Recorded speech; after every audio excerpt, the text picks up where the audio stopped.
Hello दोस्तों। India में अपना घर लेना मानो एक सपना पूरा करने के जैसा है। बहुत से मिडिल क्लास पेरेंट्स और बच्चों का सपना होता है कि एक अपना घर हो, क्योंकि हम इंडियंस के ना अपने घर से बड़े इमोशंस जुड़े होते हैं। लेकिन जब भी हम होम लोन लेने का सोचते हैं तो दिमाग में कुछ बातें आती हैं, जैसे होम लोन लें या नहीं, क्योंकि होम लोन लेंगे तो ईएमआईज इतनी हो जाएंगी, महीने का खर्चा चलाना मुश्किल हो सकता है। और दूसरा ये कि होम लोन पर बैंक वाले इंटरेस्ट इतना लगा देते हैं कि ऑलमोस्ट हमें डबल देना पड़ता है, तो वो कैसे करेंगे। अब कभी हम सोचते हैं कि अभी रुक जाते हैं और थोड़ी और मनी सेव कर लेते हैं, फिर दूसरी तरफ हम सोचते हैं कि रेंट भी तो दे ही रहे हैं ना, तो इसमें थोड़े से और ऐड करके ईएमआईज भी निकाल ही लेंगे। चलिए एक थोड़े दिन पहले का होम लोन का किस्सा बताता हूँ, ध्यान से देखिएगा और सुनिएगा। एक लड़की ने 30 लाख रुपए का होम लोन लिया, 8% इंटरेस्ट के हिसाब से, जिसका टेन्योर था 20 साल। और उस टेन्योर के एंड में यानी इंटरेस्ट लगाकर देने थे करीब 60 लाख 22,000 के आसपास समथिंग। और इसकी ईएमआई बनी 25,000 के आसपास, लेस से 25,000। अब उसने 5 ईयर्स तक इन ईएमआई को कंटिन्यूसली दिया टाइम पर, यानी 15 लाख रुपए। अब जानते हो कि 5 साल तक लगातार देने के बाद यानी 15 लाख के बाद कितना अमाउंट आपका इंटरेस्ट में गया और कितना आपके प्रिंसिपल अमाउंट जो कि 30 लाख रुपए थी उसमें से कटा। इन 15 लाख में से सिर्फ आपका 3,75,000 रुपए ही प्रिंसिपल अमाउंट में से कटेगा। बाकी का 11,25,000 आपका सिर्फ इंटरेस्ट ही गया। पर ये इतना शॉकिंग नहीं है, क्योंकि ये हम सबको पता है कि लोन में इतने टेन्योर में इतना तो हमें देना ही पड़ता है। यानी अगर आपने 30 लाख का लोन लिया है तो 60 आपको देना पड़ेगा, 25 दिया है तो 50 लाख आपको टेन्योर के एंड में देना पड़ेगा। लेकिन जब आपने 5 साल बाद अपनी लोन स्टेटमेंट को चेक किया और देखा कि आपने जो लोन 8% पे लिया था वो 11% का हो गया है, और यही नहीं, 11% के अकॉर्डिंग तो आपकी 29,000 रुपये ईएमआई बनती है, लेकिन फिर भी आपकी 25,000 कट रही है। तो ऐसा कैसे हो सकता है। अब आपने देखा कि जिसका टेन्योर सिर्फ 15 साल का रह गया था, क्योंकि 5 साल तो आप ईएमआई दे ही चुके थे, वो भी बढ़कर 15 से 28 साल कर दिया गया है, वो भी आपको बिना इन्फॉर्म किए। अब क्या होगा। अब 28 साल के हिसाब से आपकी ईएमआई तो भले ही 25,000 रुपए हो गई हो, लेकिन अब आपका इंटरेस्ट हो गया है 58 लाख रुपीस। एंड टोटल आपने जो पहले 60 लाख देने थे, अब वो देने हो गए हैं 84 लाख। अब ऐसी सिचुएशन में एक मिडिल क्लास वाले बंदे को बिल्कुल भी समझ नहीं आता कि उसके साथ ये क्या हो रहा है, क्यों हो रहा है, और बैंक ऐसा उनके साथ क्यों कर रहा है। और ऐसी सिचुएशन में हमें और कुछ तो समझ आता नहीं, बस हम बैंक से लड़ने लग पड़ते हैं, जैसा कि उस लड़की ने भी किया। पर क्या यहाँ बैंक गलत है? वेल, है भी और नहीं भी, क्योंकि ज्यादा गलती तो हमारी है कि हम फाइनेंशियली एजुकेटेड नहीं है, इतने स्मार्ट नहीं है, और ना ही बनने की कोशिश करते हैं। और तो और हम होम लोन्स की टर्म्स एंड कंडीशंस को बारीकी से समझने की कोशिश भी नहीं करते, जिसकी वजह से सारी जिंदगी हम लोन्स की ईएमआईज देते रह जाते हैं। अगर आपको लोन लेने से पहले ये पता होता कि ये कैसे काम करता है, तो शायद आपके 84 लाख तो जाते ही नहीं, बल्कि 30 लाख के इंटरेस्ट को भी आप 20 कर सकते थे। तो स्वागत है आपका हमारे YouTube चैनल एपिक नॉलेज पर, और आज की इस वीडियो में हम आपको बताएंगे कि कैसे आपको होम लोन लेते वक्त किन चीजों का ध्यान रखना चाहिए, क्यों बैंक्स आपके इंटरेस्ट रेट बढ़ा देते हैं, और किस तरह से आप अपने होम लोन पर कम से कम इंटरेस्ट देकर उसे उतार सकते हैं और अपने लाखों रुपए बचा सकते हैं। तो चलिए शुरू करते हैं। सबसे पहले तो समझिएगा कि होम लोन्स काम कैसे करते हैं। लोन में 2 चीजें होती है, एक प्रिंसिपल अमाउंट यानी जितने का हमने लोन लिया है, जितने अमाउंट का हमने लोन लिया है, और दूसरा इंटरेस्ट यानी उस प्रिंसिपल अमाउंट पर कितना ब्याज लगेगा, उसे हम इंटरेस्ट कहते हैं। अब जब हम लोन की ईएमआई देते हैं तो उसका कुछ पड़ जाता है हमारे प्रिंसिपल लोन अमाउंट को कम करने में, और कुछ जाता है इंटरेस्ट में। अब सवाल ये है कि ईएमआई का कितना पार्ट प्रिंसिपल में जाता है और कितना इंटरेस्ट में। चलिए देखते हैं। वही सेम एग्जांपल ले लेते हैं। 30 लाख का लोन, 8% इंटरेस्ट, 20 साल का टेन्योर और 25,000 ईएमआई। अब आप इस टेबल में देख रहे होंगे कि पहले साल में आपकी 25,000 की ईएमआई के हिसाब से आपके बने साल के 3 लाख रुपए, यानी आपने दिए 3 लाख रुपए, जिसमें से सिर्फ 63,410 रुपए आपके प्रिंसिपल अमाउंट में से कम हुए। बाकी के 2,37,000 रुपए सिर्फ आपके इंटरेस्ट में गए, यानी 20% अमाउंट प्रिंसिपल में कटा और बाकी का 80% इंटरेस्ट। अब ऐसे ही 5 साल तक चलता रहा, और जब आपने 15 लाख दे दिया तो भी आपका प्रिंसिपल अमाउंट 26,25,000 पड़ा होगा, यानी सिर्फ 3,75,000 ही कम हुआ 15 लाख देने के बावजूद। अब ऐसा नहीं है कि हर साल प्रिंसिपल अमाउंट इतना ही कम कटेगा। अब ध्यान से इस टेबल में देखिएगा कि हर साल ईएमआई में से थोड़ा थोड़ा प्रिंसिपल अमाउंट इंक्रीज हो रहा है, वहीं इंटरेस्ट का अमाउंट कम हो रहा है। तो किसी भी लोन की शुरुआत में ऐसा ही होता है कि प्रिंसिपल आपका स्टार्टिंग में बहुत कम कटता है और इंटरेस्ट बहुत ज्यादा।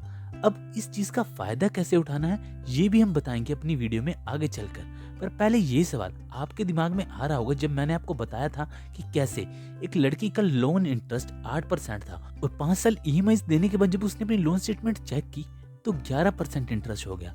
तो बैंक बिना बताए ऐसे कैसे कर सकता है? क्या बैंक को ये राइट्स किसने दिए? अब इसे समझने के लिए आपको समझना होगा 3 और टर्म्स को, तभी सारी चीजें सिंक में आएंगी। और वो 3 टर्म्स हैं floating interest, fixed interest, repo rate. देखिए, बैंक्स के पास भी कोई अनलिमिटेड पैसे तो होते नहीं हैं जो हर किसी को लोन देते रहे। ये भी आरबीआई से इंटरेस्ट रेट पर पैसे लेती है और फिर उसमें एक्स्ट्रा अपनी कमीशन ऐड करके लोगों को देते हैं। जैसे 6.5% इंटरेस्ट रेट पर इन्होंने आरबीआई से लिया और आपको 8.5% पर दे दिया। अब जिस इंटरेस्ट पर ये आरबीआई से लेते हैं ना, उसे रेपो रेट कहते हैं और ये रेपो रेट हर साल चेंज होता रहता है। अब अगर आपने होम लोन फ्लोटिंग इंटरेस्ट पर लिया है तो आपका लोन भी रेपो रेट के अकॉर्डिंग चेंज होता जाएगा, और अगर फिक्स्ड इंटरेस्ट पर लिया है तो फिर वो सेम ही रहेगा जो आपको स्टार्टिंग में बताया गया था लोन के। तो लोन लेते वक्त ये जरूर पूछ लें कि आपका लोन फ्लोटिंग इंटरेस्ट पर है या फिक्स्ड इंटरेस्ट पर। अब सवाल यह है कि लेकिन बेनिफिट किस में है ज्यादा? भाई देखो, अगर आप फ्लोटिंग इंटरेस्ट पर लोन लेते हैं तो क्या होगा कि जब रेपो रेट बढ़ेगा तो आपका इंटरेस्ट भी बढ़ जाएगा। वहीं रेपो रेट कम होगा, जैसे कि कोविड के टाइम पर रेपो रेट काफी गिर गई थी, वो जो कि 4% के आसपास आ गया था, जिससे फ्लोटिंग इंटरेस्ट वालों का इंटरेस्ट भी काफी कम हो गया था और उन्हें काफी फायदा हुआ था। लेकिन अगर अब बढ़ जाए तो उससे कैसे डील करना है, उसे समझने के लिए एक एग्जांपल ले लेते हैं। मान लीजिए आपने 25 लाख का होम लोन लिया 8.5% के फ्लोटिंग इंटरेस्ट पर इसकी ईएमआई बनी 22,000 के आसपास, जैसा कि आप देख सकते हैं टेबल में। लेकिन अब मान लो आपने 5 साल तक ईएमआई दी, तो 5 साल बाद आपका प्रिंसिपल अमाउंट रह गया 22 लाख रुपए और टेन्योर का पीरियड रह गया 15 साल, जैसा कि आप देख रहे हैं। लेकिन अब क्या हुआ, मान लीजिए बैंक का रेपो रेट बढ़ जाता है। अब क्योंकि आपका लोन फ्लोटिंग इंटरेस्ट पर था तो आपका इंटरेस्ट रेट भी बढ़कर हो गया 10.5%। अब ये 10.5% के अकॉर्डिंग आपकी ईएमआई बनेगी 24,000 के आसपास, जो कि पहले थी 21,700। लेकिन बैंक क्या करता है कि आपकी ईएमआई को सेम यानी 22,000 वही 21,700 रुपए रखने के लिए आपका टेन्योर बढ़ा देता है। अब टेन्योर बढ़ने से हुआ है कि जो आपने पहले टोटल 52 लाख देने थे, जिसमें से 27 लाख इंटरेस्ट था और 25 लाख हमारा प्रिंसिपल अमाउंट, अब टेन्योर बढ़ने से भले ही आपकी ईएमआई वापिस से 22,000 हो गई हो, लेकिन आपका टोटल इंटरेस्ट अमाउंट जो कि पहले 27 लाख था और उसमें से आपने 5 साल की ईएमआई यानी 13 लाख रुपए दिए भी थे, जिसमें से आपका 10 लाख इंटरेस्ट में कम हुआ था और 3 लाख प्रिंसिपल में, यानी प्रिंसिपल कटकर 22 लाख रह गया था। लेकिन टेन्योर बढ़ने से आप देखेंगे कि 22 लाख पर आपका टोटल इंटरेस्ट अमाउंट हो गया है 30 लाख रुपए, यानी पहले से भी ज्यादा, और जो आपने पहले दिया था 5 साल इंटरेस्ट वो भी खत्म। तो ऐसी सिचुएशन में आपको बैंक को कहकर टेन्योर की बजाय अपनी ईएमआई को बढ़वा लेना है, क्योंकि आज 2-3 हजार फालतू देने से आने वाले टाइम में आपके लाखों रुपए बच सकते हैं। इसीलिए अगर अफोर्ड हो सके तो ऐसी सिचुएशन में ईएमआई ही बढ़वा लें, और इसलिए हमेशा उतने ही अमाउंट पर लोन करवाएं कि अगर कभी इंटरेस्ट के ऊपर नीचे होने से आपकी ईएमआई पर इफेक्ट पड़े तो आपके पास उतने पैसे होने चाहिए कि आप आराम से ईएमआई दे सकें। और अगर आपको ये कम ज़्यादा वाला सीन चाहिए ही नहीं है तो फिर आप होम लोन फिक्स अमाउंट पर या फिक्स इंटरेस्ट पर ले सकते हैं। उसमें पूरे टेन्योर में आपको सेम ही इंटरेस्ट देना पड़ेगा। अब आधे लोग सोच रहे होंगे तो फिर तो ये बेटर ही है कि हम हमेशा फिक्स इंटरेस्ट वाला ही ले ले, सारा झंझट ही खत्म। लेकिन फिक्स इंटरेस्ट के भी अपने कुछ डिसएडवांटेजेस हैं। एक तो फिक्स इंटरेस्ट आपको फ्लोटिंग इंटरेस्ट से 1% ज़्यादा पर मिलेगा। मतलब अगर फ्लोटिंग इंटरेस्ट 8.5% पर मिल रहा है लोन, तो फिक्स इंटरेस्ट आपको 9.5 पर मिलेगा। और दूसरा तो पता ही है आपको कि अगर रेपो रेट बढ़ने की बजाय कम हुआ तो फिर उससे आपको कोई बेनिफिट नहीं होगा, क्योंकि आपका इंटरेस्ट सेम ही रहेगा। अब आपने ये तो देख लिया कि होम लोन्स वर्क कैसे करते हैं। अब ये जानते हैं कि होम लोन्स के इंटरेस्ट को से आप कैसे लाखों रुपए बचा सकते हैं। तो इंटरेस्ट रेट को कम करने का फर्स्ट वे है प्री पेमेंट। चलिए समझते हैं। मान लीजिए आप ईएमआई दे रहे हैं लोन की, बट आपको प्रॉफिट हो जाता है, या रिटायरमेंट के आपके कहीं से पैसे आ जाते हैं, या कुछ भी ऐसा होता है कि जिससे आपके पास एक्स्ट्रा पैसे आ गए। मतलब ईएमआई से अलग कुछ एक्स्ट्रा पैसे अगर आप देते हैं लोन को उतारने में, तो उसे प्री पेमेंट कहते हैं। और इसका सबसे बड़ी बेनिफिट ये रहता है कि जैसे स्टार्टिंग में मैंने आपको बताया था कि ईएमआई का 80% हिस्सा इंटरेस्ट में जाता है और बाकी 20% सिर्फ प्रिंसिपल में जाता है, लेकिन प्री पेमेंट अमाउंट का 100% मनी आपकी प्रिंसिपल अमाउंट में से ही कटती है। और ये बहुत बड़ी बात है। ये छोटी सी पेमेंट आपके लाखों रुपए बचा सकती है। चलिए दिखाता हूँ कैसे। मान लीजिए आपने 30 लाख का लोन लिया, वही 20 साल के टेन्योर के साथ, और इंटरेस्ट रेट 8.5%।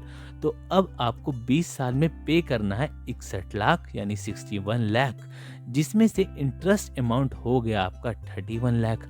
अब मान लीजिए अगर आपकी ईएमआई है 25,000 की और आप एक साल की सारी ईएमआई देते हैं और साल के एंड में 1 लाख रुपए एडिशनली आप प्रीपेमेंट के रूप में देते हैं, तो उससे क्या होगा कि आपका 31 लाख का इंटरेस्ट आपने देना था वो कम होकर रह जाएगा 28 लाख। यानी 1 लाख प्रिंसिपल अमाउंट में से कम होने पर आपको जो उस पर इंटरेस्ट पड़ना था 20 साल वो नहीं पड़ेगा और आपका सीधा 3 लाख रुपया बच जाएगा। तो इसलिए आपको ध्यान रखना है कि आपको हर साल प्रीपेमेंट देनी है अलग से, जिससे आपका काफ़ी सारा इंटरेस्ट बच जाए। और दूसरा रीज़न ये कि जैसा कि मैंने आपको शुरुआत में एक टेबल में दिखाया था कि स्टार्टिंग के कुछ ईयर्स में हमारे ईएमआईज में से प्रिंसिपल अमाउंट बहुत कम कटता है और मोस्टली यानी 80% हिस्सा हमारे इंटरेस्ट में ही चला जाता है। इसलिए प्रीपेमेंट का सही फ़ायदा हमें तभी मिल सकता है जब हम शुरुआती के 10 साल में प्रीपेमेंट करते हैं। इससे क्या होगा कि हमारा सारा प्रिंसिपल अमाउंट स्पीड से घटेगा और इंटरेस्ट उतनी ही स्पीड से कम होगा।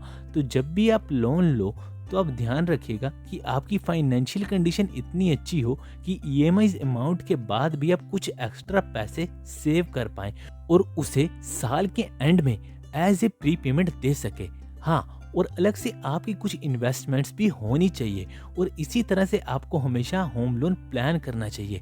लेकिन हम में से मोस्टली लोग लोन ज़्यादा लेकर ईएमआईज के अमाउंट को बढ़ा देते हैं, जबकि ईएमआईज भले ही 25,000 से 23,000 की करवा लें, लेकिन वो 2,000 रुपये हर महीने बचाकर और कुछ एडिशनल सेविंग्स भी करके अगर आप साल के एंड में 2-3 महीने के बराबर की EMIs as a pre payment देना तो आप अपने इंटरेस्ट पे लाखों रुपए बचा सकते हैं। और अगर आप एडिशनल सेविंग नहीं करते हैं और सिर्फ अपने सारे पैसे ईएमआईज पर ही दे रहे हो तो ये गलत है। अपना लोन की अमाउंट हमेशा अपनी सेविंग और थोड़ी बहुत इन्वेस्टमेंट्स को अलग रखकर ही प्लान करनी है आपको हमेशा। और फ्लोटिंग इंटरेस्ट इसीलिए भी सही रहते हैं क्योंकि आपका फिक्स इंटरेस्ट में प्री पेमेंट का ऑप्शन नहीं होता है। तो ये तो हो गया आपका पहला तरीका जिससे आप अपने इंटरेस्ट को घटा सकते हैं। अब बात करते हैं दूसरे तरीके की जिससे आप इंटरेस्ट रेट को कम कर सकते हैं। लेकिन इससे पहले आप जल्दी से प्लीज़ चैनल को सब्सक्राइब कर दो यार, ताकि मैं और भी ऐसी वीडियोज़ आपके लिए लाता रहूं।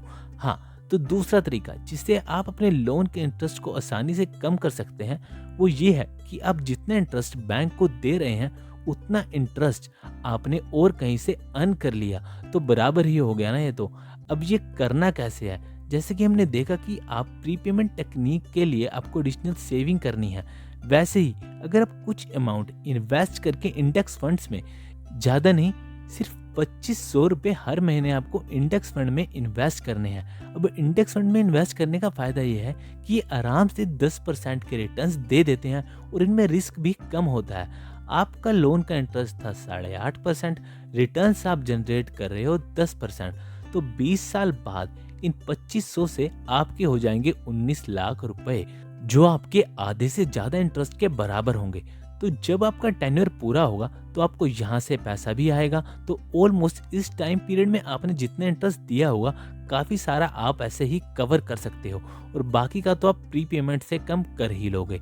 और इसी चीज़ का यूज़ करके अमीर लोग जो होते हैं ना वो इंटरेस्ट फ्री होम लोन लेते हैं क्योंकि उनके पास कैपिटल यानी पैसा ज़्यादा होता है, तो वो ज़्यादा अमाउंट में इन्वेस्ट करते हैं और प्रीपे भी करते हैं और वो ऑलमोस्ट सारा इंटरेस्ट ऐसे ही कवर कर लेते हैं। और यही नहीं बल्कि कई बार वो इससे ज़्यादा पैसे बनाकर भी निकलते हैं। अगर आपको इंडेक्स फंड के अलावा भी ऐसे एसेट्स जानने हैं जहां आपको 10% से ज़्यादा रिटर्न्स मिल सकते हैं, तो आप हमारी एसेट इन्वेस्टमेंट वाली वीडियो ज़रूर देखिएगा। उसका लिंक आपको डिस्क्रिप्शन में मिल जाएगा। तो ये था दूसरा तरीका आपके इंटरेस्ट को कम करने का। इसके अलावा अगर आपकी इनकम अच्छी है और इनकम टैक्स भी देते हैं, तो आपको होम लोन के पैसों पर टैक्स भी बचा सकते हैं, क्योंकि होम लोन 80C सेक्शन के अंडर आता है, जिसमें 1.5 लाख तक की इनकम टैक्स की छूट मिलती है। और यही नहीं, आप होम लोन के इंटरेस्ट को भी क्लेम कर सकते हैं इनकम में। इन्हीं सभी तरीकों का यूज़ करके आप होम लोन को पहले से कम समय में और बहुत ही कम इंटरेस्ट पर कंप्लीट कर सकते हो। और हाँ, रही बात बैंक के बिना बताए इंटरेस्ट और टेन्योर इंक्रीज करने की, तो आरबीआई की न्यू गाइडलाइंस के अकॉर्डिंग सभी बैंक्स की ये ड्यूटी है कि जब भी वो आपकी ईएमआई या टेन्योर के इंटरेस्ट रेट में चेंज करेंगे, तो आपको सबसे पहले इन्फॉर्म किया जाएगा। 2024 की गाइडलाइंस के अकॉर्डिंग ये मैंडेटरी है हर बैंक के लिए, लेकिन फिर भी आप अपनी तरफ से हमेशा अवेयर रहिएगा, पूरी जानकारी रखिएगा और प्लानिंग के साथ ही होम लोन लें। आफ्टर ऑल घर लेना तो हम इंडियंस के लिए बहुत इम्पोर्टेंट होता है। तो आई होप आपको ये वीडियो अच्छे से समझ आई होगी और आप भी आगे से स्मार्टली होम लोन की प्लानिंग करेंगे। तो आज बस इतना ही, मिलते हैं अगली वीडियो में। तब तक के लिए टाटा बाय बाय।